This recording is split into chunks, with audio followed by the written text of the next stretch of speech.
political analyst Marwan Bishara is here in the studio with me. And Marwan, explain to us why Benjamin Netanyahu is attaching his political fortune so closely to the issue of Iran. One, so he doesn't speak about Palestine and the fiasco in not able to reach a peace deal with the Palestinians. And by the way, just to remind our viewers around the world, if Netanyahu would have reached a deal under the sponsorship of the Obama administration with the Palestinians, there would have been no even theoretical threat by Iran against Israel, because Iran would have never, eventually, if it have ever got a nuclear weapon, it would not attack Palestinians and Israel living together in peace.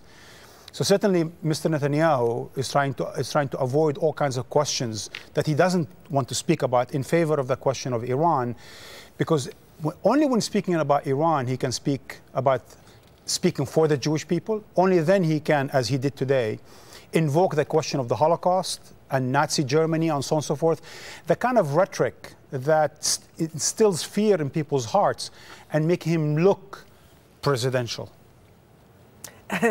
And so he's decided to go for this foreign policy issue as the signature, if you like, of this political campaign. Does this mean that he's struggling at home in terms of the opinion polls, in terms of his fortunes come election day? Actually, believe it or not, he is more, the possibility is more that he will lead Israel than anyone else today in Israel. But lead it on what conditions, on what grounds? I think Iran is an issue for Israel. I mean, it's not all politics, right? Iran is an issue, and Israel is afraid that Iran might have overdue influence in the region. See, because in the end of the day, again, to remind our viewers around the world, that it's Israel, the United States, and Iran that are a major cause for a lot of the trouble in the Middle East. I mean, none of the three parties that are today haggling over this nuclear issue are innocent from the instability and chaos in the Middle East. So Iran is not an innocent party to what's going on in the Middle East. So, I mean, at least let's admit that. But what Netanyahu is basically driving at what?